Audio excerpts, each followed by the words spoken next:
الذين آمنوا اتقوا الله حق تقاته ولا تموتن إلا وأنتم مسلمون.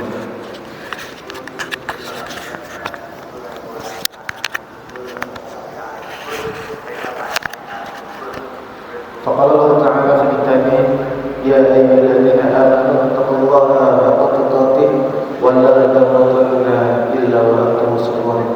وقال أيضا: رب اشرح لي صدري ويسر لي أمري واحلل عقدة من لساني يفقهوا قولي. Alhamdulillah, jamaah Masjid Ar-Rahmah Ujang yang insyaallah Allah Subhanahu wa taala berkahi, yang Allah Subhanahu wa taala ridhoi. Ada suatu kisah. Jadi jamaah, suatu ketika itu ada seorang ulama. Tapi ulama ini belum menjadi ulama. Beliau masih menjadi thalib. Beliau masih menjadi seorang pelajar. Namun sebelumnya, ini mic-nya memang gini ya, kadang banter, kadang pelan. Gitu tak ya? Oh gitu. Tak pikir lah, mic-nya tidak suka saya. Ya. Karena tadi kok kayak agak mati-mati gimana ya. Dan ini kipasnya ngapunten ya, saya matikan karena saya agak kedinginan ya. Jadi gini, jenengan aman loh, bener-bener ya, aman ya. Baik, kita lanjutkan. Jadi ada seorang ulama, tapi ini belum jadi ulama. Beliau masih menjadi seorang murid. Beliau belajar kepada seorang guru. Guru ini seorang ahli hadis. Ya, beliau ini seorang ahli hadis dan senantiasa guru ini menyampaikan tentang sebuah hadis.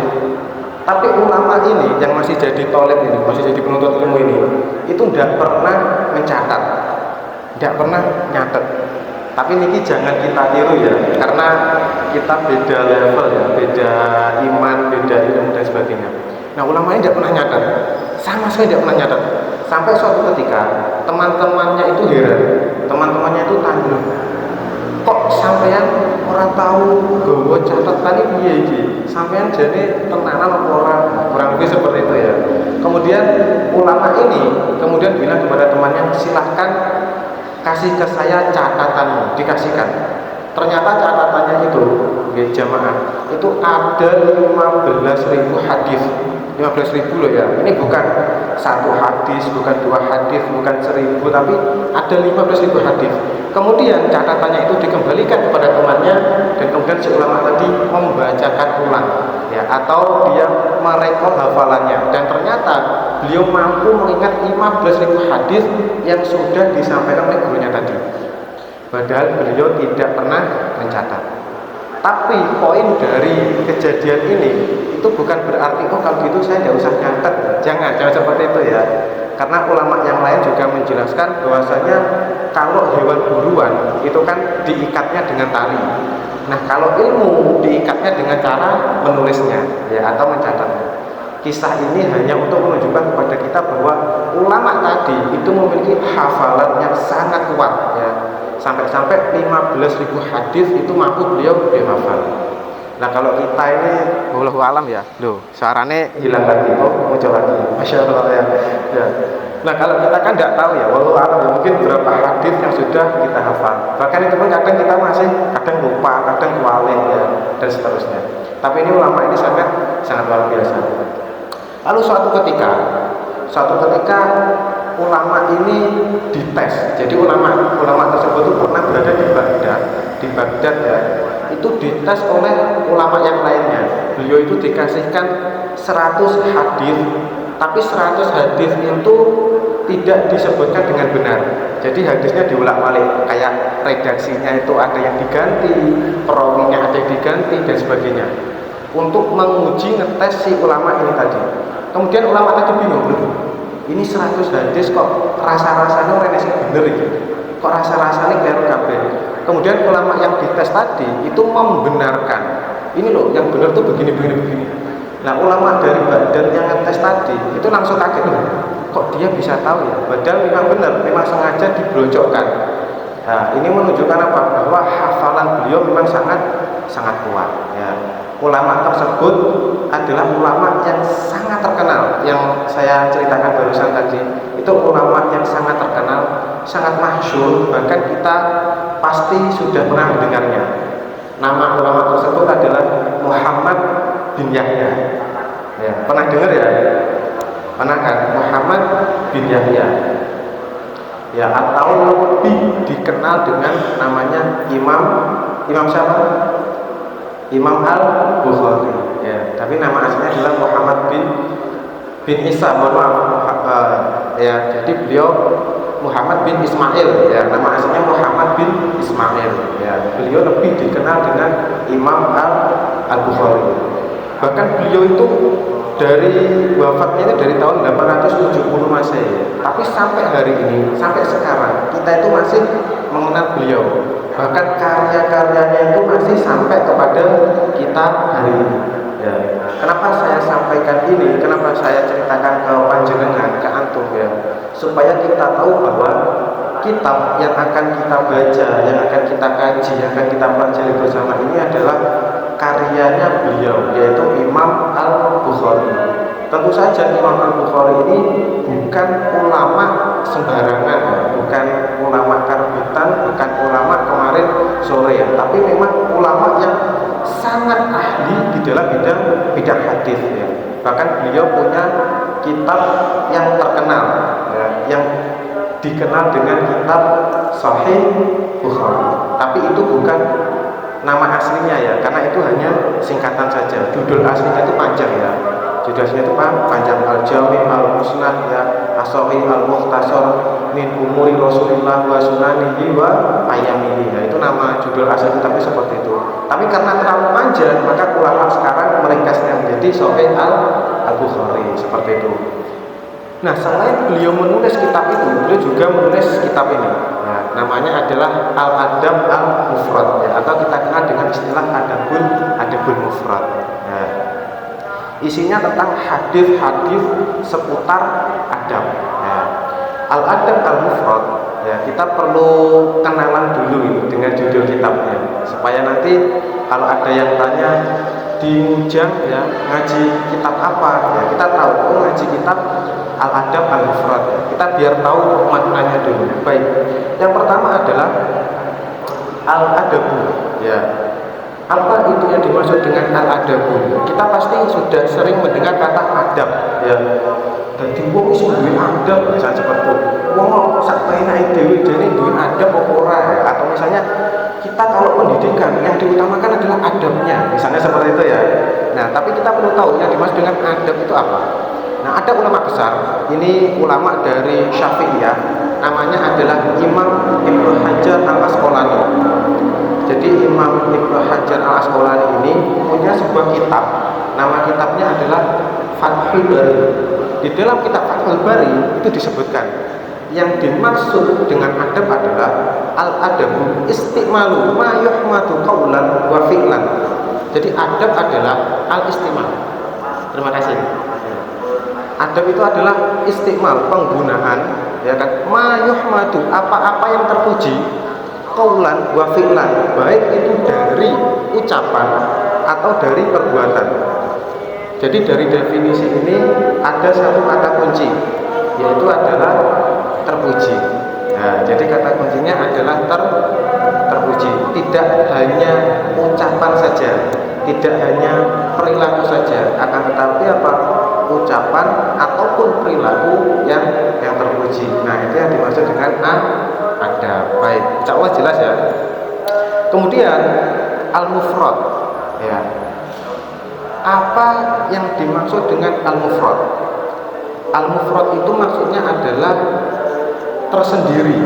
Ya, al-mufrad itu artinya adalah tersendiri. Karena begini, Imam Al-Bukhari itu punya kitab, namanya adalah Sahih Bukhari tadi ya, yang sudah kami sebutkan tadi. Itu juga membahas seputar adab. Ya, membahas seputar adab, tapi yang dibahas hanya beberapa saja. Sedangkan di kitab ini itu dibahas banyak sekali hadis-hadis tentang adab. Jadi ada hadis tentang adab yang tidak disebutkan di sana, itu disebutkan di kitab ini. Makanya kenapa disebut tersendiri, seolah-olah Imam Al-Bukhari ingin ngasih tahu bahwa ini kitab adab, isinya hadis-hadis tentang adab, tapi itu tersendiri pembahasannya, berbeda dengan yang ada di Sahih Al-Bukhari. Ya, seolah-olah seperti itu. Jadi itu yang dimaksud dengan al-mufrad atau tersendiri di dalam kitab ini. Ya, jadi poinnya seperti itu. Baik, jamaah rahimani wa rahimakumullah, sebelum kita sampaikan tentang isi dari kitab ini, ya, karena kitab ini berisi tentang hadis, ya, tentang hadis-hadis yang memang khusus berkaitan dengan adab, maka kita perlu tahu dulu tentang hadis itu apa, ya. Jadi supaya nanti ketika kita, ya, ada orang membicarakan, misalnya ketika kita dalam konteks keislaman, ya, tentang hadis, oh ini hadis ini, oh ini bukan hadis. Nah, kita supaya tahu, biar kita itu punya gambaran sebenarnya hadis itu apa. Nah, ada seorang ulama terkenal, ya, namanya Syekh Utsaimin, ya, dari Saudi. Insya Allah mungkin beberapa di antara kita sudah pernah mendengar. Kitab beliau itu salah satu yang saya pelajari juga, yang kami kaji dulu waktu mondok di Surabaya dulu.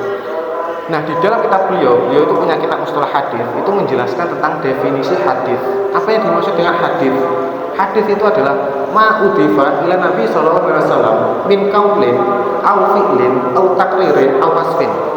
Jadi yang dimaksud dengan hadis itu adalah apa-apa yang disandarkan kepada Nabi Muhammad terkait ucapan, ya, qaulin aw fi'lin perbuatan, aw takririn pendiamannya Nabi, aw wasfin sifatnya Nabi. Jadi kalau kita mendengar kata hadis, maka tidak lepas dari 4 hal, ya, ucapan, perbuatan, pendiaman, dan sifat yang disandarkan kepada Rasulullah Sallallahu Alaihi Wasallam. Misal contoh, ada yang menyampaikan Kanjeng Nabi pernah bersabda. Nah, itu hadis berarti. Kenapa? Karena sabda atau qaulnya disandarkan kepada Nabi Muhammad. Atau misalnya Nabi Muhammad itu kalau buang air kecil seperti ini misalnya, atau kalau tidur begini. Ah, itu juga hadis. Kenapa? Karena itu fi'il atau perbuatan yang disandarkan kepada Nabi Muhammad. Termasuk takrir. Takrir itu apa? Takrir itu adalah pendiamannya Nabi. Misal contoh, ada sahabat yang melakukan A, ada sahabat yang melakukan B, ada sahabat yang melakukan C, dan Nabi Muhammad itu mendiamkan saja, ya. Nah, maka itu namanya takrir atau pendiamannya Nabi Muhammad. Kemudian yang terakhir, yang keempat itu adalah sifat. Ya, sifat itu ada 2. Ada sifat fisik, ada sifat berupa akhlak. Contoh, Nabi Muhammad itu perawakannya seperti ini misalnya. Nabi Muhammad itu rambutnya seperti ini. Nah, itu sifat yang disandarkan kepada Nabi Muhammad. Itu juga termasuk hadis, ya. Atau misalnya akhlak beliau. Nabi Muhammad itu orangnya sabar misalnya, atau tawadhu dan seterusnya. Ya, maka itu termasuk hadis, ya. Jadi kurang lebih seperti itu. Insya Allah jelas, ya. Insya Allah jelas. Baik. Insya Allah kita akan sampai Isya, ya. Isya kira-kira jam berapa? Jam kita Ustaz? Tidak tahu. Belum tahu, ya. Ini sudah jam 18.21. Ini saya juga nggak tahu. Ini kan di sini saya juga. Biasanya 40-an ya kayaknya, ya. Kita, ya. Oke, insya Allah 20 menit ke depan lah, ya. Baik. Itu terkait masalah hadis. Insya Allah jelas, ya. Oke. Jamaah, terkait masalah kitab ini. Jadi kalau panjenengan pengen belajar tentang adab, tapi adab itu khusus hadis-hadis tok. Hadis isinya hadis tok, yaitu adalah kitab Adabul Mufrad, ya. Seperti itu. Di dalam kitab ini tentu nanti saya tidak memahaminya secara sepihak, ya, atau melakukan interpretasi secara mandiri, tidak. Tapi saya juga membawakan syarahnya, ya, atau penjelasnya dari ulama lain, ya. Ini yang pernah mondok mungkin tidak asing dengan diksi syarah, ya. Biasanya kan kalau di kitab itu kan ada matan, ada syarah, ada hasyiah gitu, ya. Nah, syarah itu kan penjelasnya. Ini saya bawakan juga syarahnya, ya. Insya Allah nanti saya akan mengutip dari sini ya. Ini sudah saya siapkan. Jadi saya tidak memahami berdasarkan pemahaman saya sendiri, tapi memang bagaimana ulama memahami hadis-hadis tersebut. Baik, Bismillahirrahmanirrahim. Di dalam kitab ini itu dimulai dengan Bismillah. Ya. Jadi Bismillahirrahmanirrahim itu memang salah satu kebiasaan ulama di dalam memulai membahas kitabnya. Kenapa? Karena meneladani Kanjeng Nabi Muhammad SAW. Karena beliau ketika menulis surat juga seperti itu, ya. Dan juga di Al-Quran pun juga sama ya, dimulai dengan Bismillah juga. Nah, apa faedahnya dari Bismillah ini? Faedahnya adalah menurut ulama sebagai bentuk tabarruk, ya, tabarruk atau basa Jawane ngalap berkah. Ya, jadi kalau kita nulis surat atau nulis apa itu diawali Bismillah, itu sebagai bentuk ngalap berkah, atau bahasa Indonesia ini apa ngalap berkah? Mencari berkah, ya gitu ya, mencari berkah. Apa itu berkah? Kalau kata ulama, berkah itu adalah ziyadatul khair, ya, atau bertambahnya kebaikan. Jadi misalnya contoh bertambahnya kebaikan itu tidak hanya tambah baik di dunia, tapi juga tambah baik di akhirat. Misalnya contoh jenengan makan nasi, misalnya podo-podo makne, misalnya Julian karo Noval ini podo-podo makne. Nah, sing sijine muni Bismillah dhisik. Bismillah maaf. Sing sijine ora muni Bismillah langsung dimakan ae. Nah, alhamdulillah masuk di makan. Podo wareke apa ora? Podo wareke. Tapi yang satu diawali Bismillah, sing siji enggak. Maka yang satu mendapatkan berkah, yang satu tidak. Sok ning akhirat iki kaca. Oh iki muni Bismillah dhisik iki. Maka akan mendapatkan kebaikan dari ucapan Bismillahnya tersebut. Podo-podo margi, tapi sing siji berkahi, sing siji biasa saja. Ya seperti itu. Walaupun hukum ketika kita melakukan sesuatu mengucapkan Bismillah terlebih dahulu itu hukumnya sunnah. Ya, tapi jangan diremehkan. Kadang ngremehne, yalah nek sunnah ya. Jangan seperti itu ya. Tapi memang hukum asalnya melakukan segala sesuatu itu adalah sunnah.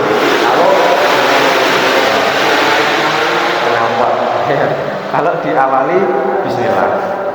Tapi gini, bisa enggak kita mengawali Bismillah tapi justru hukumnya jadi haram? Tadi kan hukumnya sunnah loh asalnya, tapi jadi haram. Kira-kira bisa atau tidak? Dalam lima bisa ya, Masya Allah ya. Jadi bisa hukumnya haram kalau kita melakukan kemaksiatan, apa dosa. Misalnya contoh, bukan di sini ya, misalnya masjid endi no enek wong, terus, sandalnya apik men iki. Kayak sandalnya larang. Sandalnya mek suwaru, misalnya seperti itu. Nah, ini sandal apa? Misalnya merek kondang ya misalnya. Sandal mendaki, lihat aja. Misalnya sandal mendaki larang-larang ya. Nah, sandal daki larang, wes langsung tak colong ya. Terus kelingan, jarene Pak Ustad lek muni Bismillah iki sunah. Ya wis tak nyolong karo Bismillah. Bismillah dijupuk ben barokah. Ya ndak iso ya. Kalau kita melakukan kemaksiatan dan mengucapkan Bismillah, maka yang terjadi adalah haram, ya, bukan sunnah, tapi malah haram, ya seperti itu. Tapi kalau hal-hal yang lainnya, maka itu sunnah, ya. Wallahu a'lam bishawab. Baik, kita mulai, ya, jamaah Masjid Ar-Rahmah Mujang. Di dalam kitab ini, Imam Al-Bukhari rahimahullah ta'ala, dia mengawali bab qaulullah ta'ala. Jadi beliau mengawali bab yang pertama itu dengan qaulullah ta'ala atau firman-Nya Allah Ta'ala. Jadi beliau mengawali dengan firman-Nya Allah, yaitu surat Al-Ankabut ayat 8. Nah, di sini yang tahfidz, yang hafid maka insyaallah sudah tidak asing ya. Ayat tersebut berbunyi, "Wasainal insana biwalidayhi husna."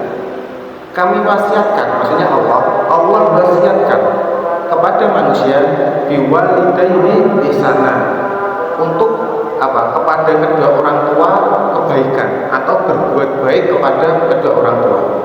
Masya Allah ya. Ini kan kita bahas tentang adab, ya. Dan adab itu kan ada banyak ya. Tapi beliau awali dengan wasiat Allah untuk berbuat baik kepada orang tua. Seolah-olah apa? Seolah-olah beliau itu ingin menegaskan kepada kita bahwa jangan sampai kita itu punya adab yang luar biasa kepada orang lain, tapi lupa dengan adab kepada orang tua. Ya, kita dengan tetangga kita adabnya Masya Allah, dengan orang lain luar biasa, dengan guru kita sangat luar biasa, tapi dengan orang tua kita malah hilang adab kita. Ya, jangan seperti itu ya. Jadi seolah-olah beliau menegaskan seperti itu.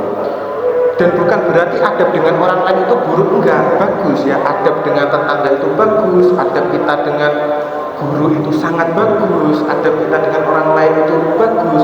Tapi jangan sampai kita juga lupa adab kita terhadap kedua orang tua kita ya. Walaupun beradab kepada orang tua itu pancen angel, memang susah. Ini ada kajiannya. Saya dulu itu pernah membaca sebuah buku ya. Lek panjenengan perhatikan, anak kecil, misal usia di bawah 8 tahun lah, kadang lek sama orang tua ini lek wani jambai, ya wani jujeki, ya wani ngaroni orang tuanya, bahkan berani teriak pada orang tuanya. Tapi lek sama orang lain takut, nangis dan sebagainya. Kenapa seperti itu? Karena ternyata seorang anak itu kenapa kok berani dengan orang tua? Itu karena merasa lebih aman daripada dengan orang lain. Mengklek karo wong liya kan ada rasa sungkan ya. Sungkan ini selain bahasa Jawa apa kan? Sungkan. Sungkan kan bahasa Jawa ya. Kalau bahasa luar Jawa apa ya? Bahasa Indonesianya apa? Sungkan. Sungkan ini pokok merasa tidak enak apa gimana? Kalau gitulah ya. Ya kan kalau dengan orang lain kita mungkin merasa sungkan atau merasa tidak enak itu jauh lebih besar. Kita juga merasa takut, tapi dengan orang tua kita merasa sangat aman. Makanya kita berani dengan orang tua.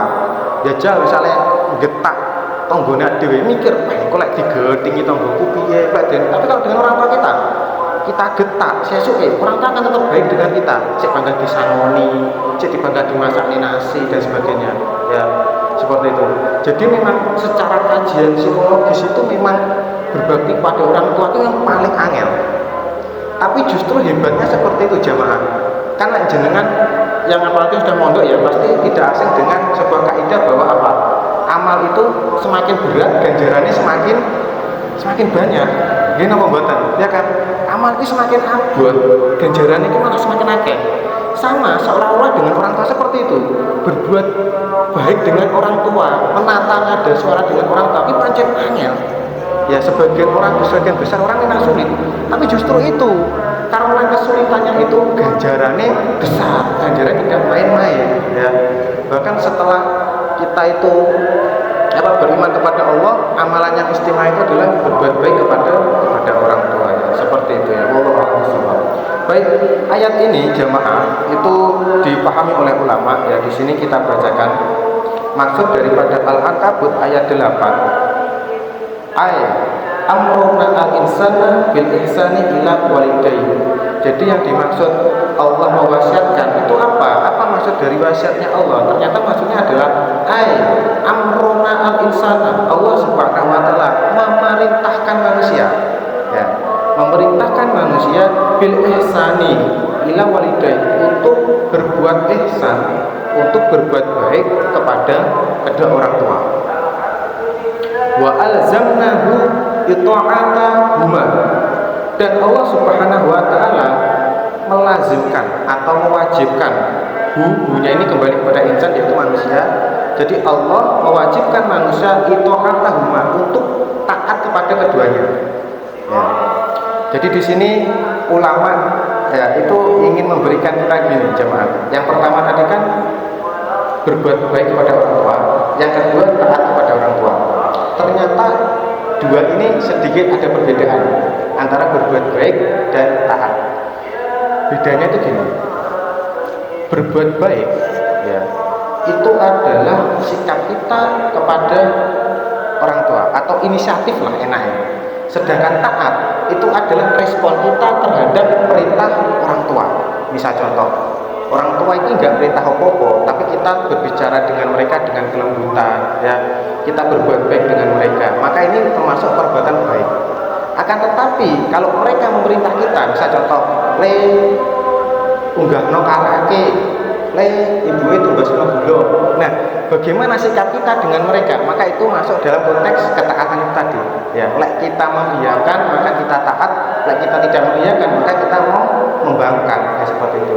Jadi seolah-olah dalam ayat ini Al-Ankabut ayat 8 itu ulama ingin menegaskan pada kita bahwa yang dimaksud dengan berbuat baik itu ya dua-duanya, nggak inisiatif kita ke orang tua, tapi respon kita kepada mereka juga.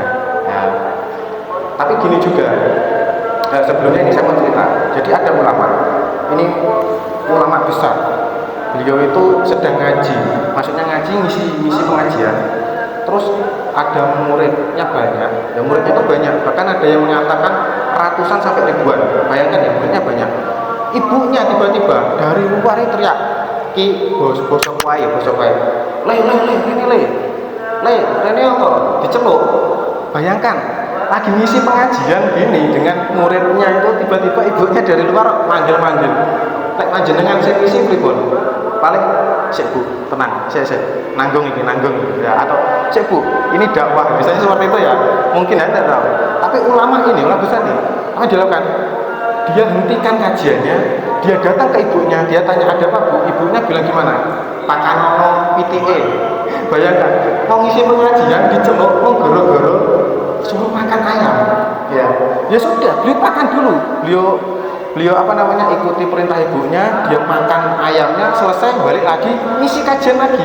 Ya, masya Allah ya, itu sebagai bentuk ketaatan kepada orang tua. Dan sekali lagi, sebagaimana yang kami sampaikan di awal, apakah itu mudah? Tidak. Taat pada orang tua itu lebih sulit loh. Kita itu lebih mudah taat kepada orang lain daripada pada orang tua. Sulit. Tapi itu tadi, semakin sulit maka ganjarannya semakin banyak.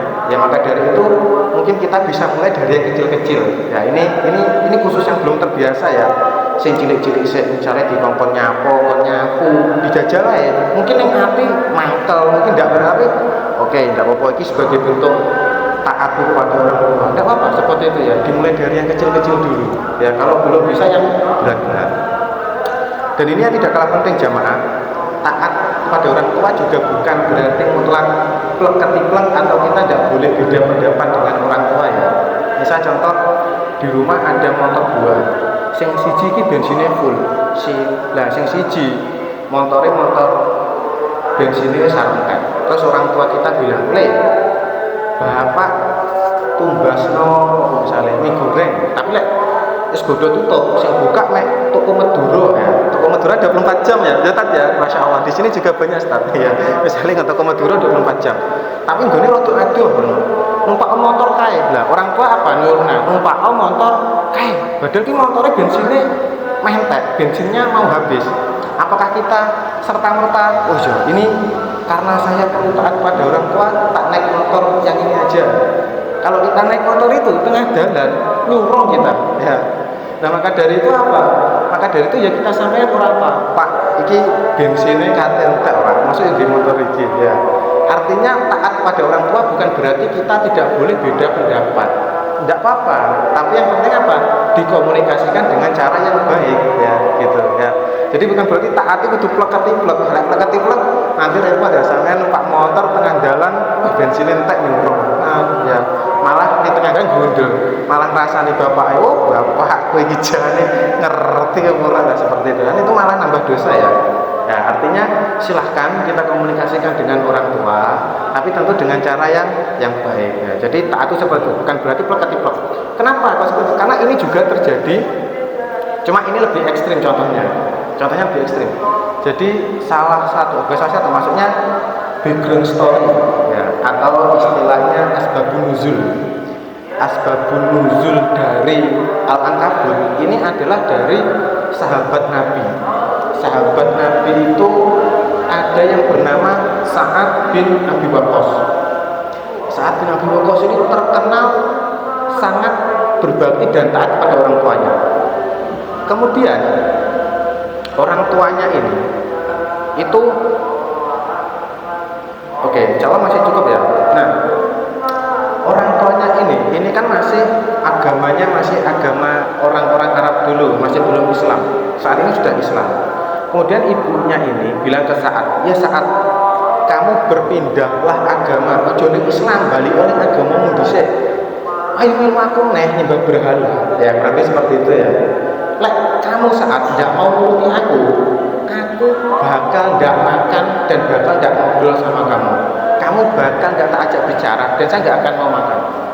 Ya, itu yang dilakukan oleh ibundanya Sa'ad bin Abi Waqqas. Kemudian turunlah ayat ini, ya, seolah-olah apa? Seolah-olah ingin menegaskan kepada kita bahwa kita itu tetap berbuat baik kepada orang tua, tapi bukan berarti mentaatinya secara mutlak, ya. Kalau orang tua ngajak kemaksiatan, kalau orang tua ngajak kesyirikan, itu ya tetap tidak kita ikuti, ya. Akan tetapi meskipun tidak kita ikuti, meskipun tidak kita iyakan, tetap kita berbuat baik kepada mereka. Jadi jangan sampai wong tuane ngejak syirik, ngejak yang jelek terus kita jadi durhaka, jangan, ya, jangan seperti itu. Artinya apa? Kita tetap berbuat baik kepada mereka, ya, seperti itu. Dan akhirnya ibunya Sa'ad ini setelah 3 hari lemes akhirnya gelem makan juga, ya. Jadi akhirnya lemes akhirnya makan juga. Dan Sa'ad tetap bertahan dengan keislamannya dan dia tetap berbuat baik kepada ibunya. Nah, jadi kurang lebih seperti itu. Baik, kemudian wa qulna lahu awlihima husna, ya, dan Allah Subhanahu wa taala berfirman, lagunya ini kembali kepada insan aja, kepada manusia, awlihima husna, untuk memperlakukan sebaik-baiknya kedua orang tua, ya. Jadi kita tetap memperlakukan kedua orang tua dengan sebaik-baiknya, ya. Ini adalah adab yang sangat penting, ya, seperti itu. Fal ayatu nasuk fi birrihima, maka ayat tadi, ayat yang sudah kita baca Al-Ankabut ayat 8 tadi, itu adalah sebuah nas atau sebuah redaksi fi birrihima yang menunjukkan akan taat kepada kedua orang tua, ya. Jadi bukan hanya ke ayah saja, bukan hanya ke ibu saja, tapi ini untuk keduanya. Wa wujubi ta'atihima, dan wajibnya untuk taat kepada kedua orang tua, ya. Tapi dengan taat bersyarat tadi, ya, taat secara bersyarat, ya, seperti itu. Baik, ini ada sedikit cerita tentang Sa'ad bin Abi Waqqas, ya, karena tadi saya sampaikan tentang sahabat Nabi. Sa'ad bin Abi Waqqas itu sahabat Nabi yang terkenal pandai memanah, ya. Jadi panahnya jitu, panahnya ini jitu luar biasa, ya. Jadi beliau selain terkenal berbakti pada orang tua, itu juga terkenal pandai memanah. Dan sahabat Nabi jamaah itu punya kehebatan itu masing-masing, punya potensi masing-masing. Enak sing pinter manah, jangan gak Saat ini, ya. Ada juga yang pinter strategi perang, ya. Ada juga yang pinter menguasai bahasa asing. Ada juga yang pinter ngajar, ada juga yang wawasannya luas, ada juga yang pinter negosiasi, macam-macam, ya. Seolah-olah apa? Seolah ingin menunjukkan pada kita bahwa setiap orang itu punya kelebihan dan kekurangan masing-masing. Mestawati tidak usah terlalu ini dengan dan kelebihan orang lain, karena setiap orang punya kelebihan sendiri-sendiri, setiap orang punya perannya masing-masing, ya. Jadi lek panjenengan misalnya seneng mana, ya, kalau saya itu tidak iso mana, ya. Saya itu pernah dulu waktu saya masih di Surabaya, itu ada satu yayasan, itu mesti bukan mesti, maksudnya setiap 1 bulan sekali itu mengadakan mabit kayak kita tidur di masjid tersebut, ya. Terus nanti ada isian kajian-kajian, besoknya paginya itu ada olahraga. Nah, olahraganya itu mana? Saya tuh paling tidak bisa, ya, maksudnya paling aneh manahnya. Wes lek ku manah tanganku keder, ya. Mungkin karena tidak pernah latihan otot, ya. Aku terus manah tidak kena, ya. Tapi teman saya itu ada yang jago mana, ya. Jadi lek misal panjenengan ada yang pinter manah, mungkin bisa coba untuk mengkaji ini storynya atau mengkaji sejarahnya Sa'ad bin Abi Waqqas, ya. Siapa tahu nanti panjenengan dapat pelajaran atau misalnya dapat inspirasi baru gitu, ya. Begitu silakan, ya. Atau misalnya jenengan sing pinter dagang, ada loh sahabat Nabi yang pinter dagang, ya. Bahkan beliau itu duitnya ndak enaknya mek klambi tekok wong. Pak pasar nanti Pak dudon aku pasar. Duit pasar. Balik dadi wong sugih nek. Bayangno, mek roh pasar tok. Jadi kayak lagi, ya. Mungkin ini sangat terkenal, ya. Siapa namanya? Utsman bin Affan, ya. Itu sangat luar biasa. Jadi, panjenengan ini ada yang jago dagang, mungkin bisa belajar tentang ini, sejarahnya Utsman bin Affan ini, Masya Allah. Jadi memang gitu, memang kita punya potensi masing-masing, ya. Itu sudah terbukti di sejak zamannya Nabi Muhammad. Baik, itu saja, ya. Ini belum adzan ya, masih lanjut. Lanjut betul apa-apa. Aman gitu? Oke, kita lanjutkan lagi. Masya Allah. Itu terkait ayat pertama, ayat. Kemudian Imam Al-Bukhari memasukkan sebuah hadis ya. Ini langsung saya sebutkan ini ya redaksi hadisnya ya. Jadi ada sahabat Nabi namanya Abdullah bin Mas'ud. Nah, kita ceritanya KPN. Kan tadi kan saya berbicara tentang Sa'ad bin Abi Waqqas. Saiki enek sahabat Nabi jenenge Abdullah bin Mas'ud. Ini kelebihannya beda nih. Beliau ini kelebihannya adalah membaca Al-Quran. Secara fisik lemah. Saat Abdul bin Mas'ud secara fisik lemah. Kenapa kok lemah? Karena gini. Suatu ketika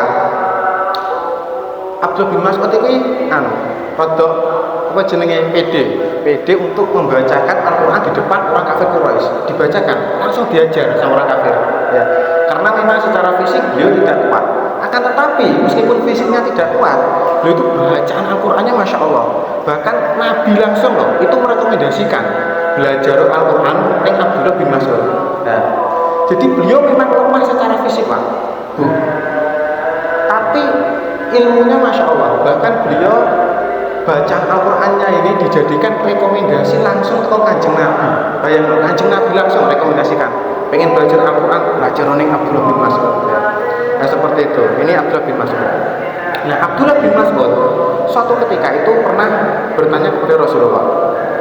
Qala Abdullah bin Mas'ud berkata, Sa'altu an-nabiyya sallallahu alaihi wasallam. Suatu ketika aku, maksudnya Abdullah bin Mas'ud ya, bertanya kepada Kanjeng Nabi sallallahu alaihi wasallam. Ayyu al-amali ahabbu ilallah. Apa amal yang paling Allah cintai? Ini saya bacakan hadisnya dulu Pak ya. Mungkin syarahnya belakangan. Ai al-amali ahabbu ilallah. Apa amal yang paling Allah cintai? Qol Kanjeng Nabi menjawab, as-sholatu ala waqtiha. Salat pada waktunya. Qultu Abdullah bin Mas'ud kembali mengatakan, "Sumai." Setelah itu kemudian apa maneh Kanjeng Nabi? Apalagi? Qol Kanjeng Nabi jawab, "Birrul walidain." Berbuat baik kepada kedua orang tua. Qultu ya, ini aku berkata, maksudnya Abdullah bin Mas'ud, "Sumai." Kemudian apalagi? Kemudian qala Kanjeng Nabi menjawab, "Suma al-jihadu fisabilillah." Berjihad di jalan Allah Subhanahu wa taala. Qala hadatsani bihina. Kemudian Abdullah bin Mas'ud menyampaikan, Kanjeng Nabi menyampaikan itu tadi ya, menyampaikan tiga hal itu kepadaku. Walawis tazattuhu lazadani ya. Kalaupun seandainya ibaratnya seandainya Abdullah iki tekonet ya atau melanjutkan pertanyaan itu bakal dijawab oleh Kanjeng Nabi. Tapi ternyata Kanjeng Nabi ternyata Abdullah bin Mas'ud ini tidak bertanya lagi. Jadi Kanjeng Nabi sudah mencukupkan sampai di situ. Nah, itu kurang lebih terjemahan hadisnya seperti itu. Akhrajul Al-Bukhari ya wa Muslim. Jadi hadis ini tidak hanya ada di kitab Adabul Mufrad tapi juga diriwayatkan di dalam Sahih Al-Bukhari dan juga Imam Muslim ya. Baik, apa maksud daripada hadis ini? Ya, ini saya bacakan syarahnya. Ini ulama menjelaskan apa yang dimaksud dengan al-amal ahabbu ilallah. Maka di sini ulama menjelaskan ahabbu ilallah ay yuhibbuhullah wa yardha bih. Yang dimaksud dengan apa yang paling Allah cintai itu adalah apa yang Allah mencintainya dan meridhoinya. Maksudnya Allah sing paling Allah cintai dan paling Allah ridhoi. Kasarane cara nonton sepak bola VVIP, orang ekonomi VVIP. Cara nonton Piala Dunia itu sing super VVIP ya. Yang Allah prioritaskan kasarane ngoten niku. Lan jenengan pernah nate kan saya tuh mandat konten. Ada tempat VVIP waktu Piala Dunia itu masalah, gue enak ketok ya, was orang uyel-uyelan, gue nyaman dan sebagainya, tapi sebagainya.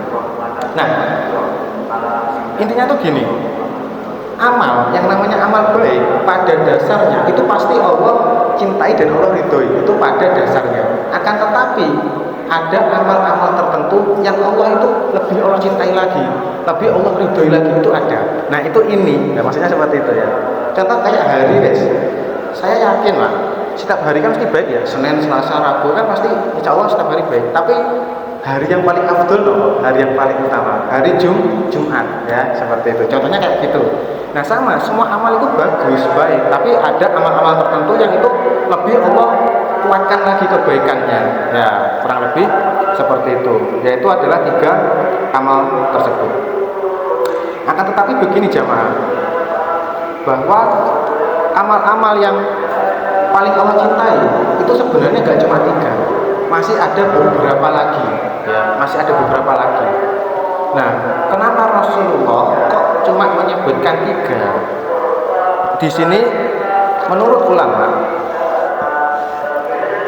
wal asbahu anna jawaba bima wa afdalu lisa'in, yaitu adalah Nabi itu menjawab bima wa afdalu lisa'in, jadi yang utama sesuai dengan kondisi orang yang bertanya tadi ya. Jadi ini menyesuaikan penanya ya, yang bertanya Abdullah bin Mas'ud. Dan ini salah satu inspirasi juga buat kita ya. Misalnya contoh, ada orang bertanya ke kita suatu kasus, misalnya jawabannya oke, misalnya jawabannya 10, itu ternyata kita tidak ada kewajiban untuk menjawab 10-10-nya.